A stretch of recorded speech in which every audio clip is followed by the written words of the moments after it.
एक 80 वर्षीय पिता अपने 45 वर्षीय उच्च शिक्षित बेटे के साथ अपने घर में सोफा पर बैठा था। अचानक उनकी खिड़की पर एक कौवा आकर बैठा। पिता ने अपने बेटे से पूछा कि यह क्या है। बेटे ने जवाब दिया कि यह एक कौवा है। कुछ मिनट बाद पिता ने अपने बेटे से दूसरी बार पूछा कि यह क्या है। सूरज ने कहा, पिता मैंने अभी आपको बताया कि यह एक कौवा है। थोड़ी देर बाद बूढ़े पिता ने फिर से अपने बेटे से तीसरी बार पूछा कि यह क्या है।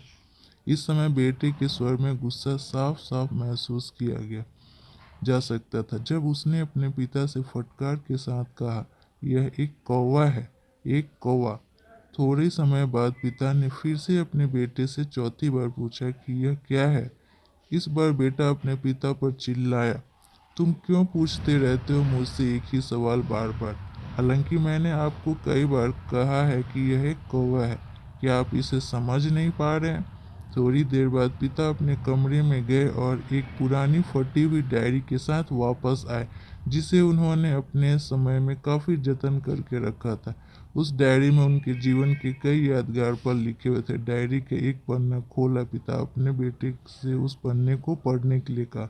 जब बेटे ने उसे पढ़ा तो डायरी में निम्नलिखित शब्द लिखे थे, आज मेरा बेटा 3 साल का छोटा बेटा मेरे साथ बैठा था। जब एक कौवा खिड़की पर आकर बैठा तब मेरे बेटे ने मुझसे 23 बार पूछा कि यह क्या है, तो मैंने उसे 23 बार जवाब दिया कि यह एक कौवा है। मैंने उसे प्यार से गले लगाया। हर बार उसने मुझसे एक ही सवाल बार बार पूछा और 23 बार मुझे बिल्कुल भी गुस्सा नहीं आया, बल्कि मुझे लगा मेरा बच्चा कितना मासूम है कि मुझ पर उस पर अति स्नेह उमड़ा।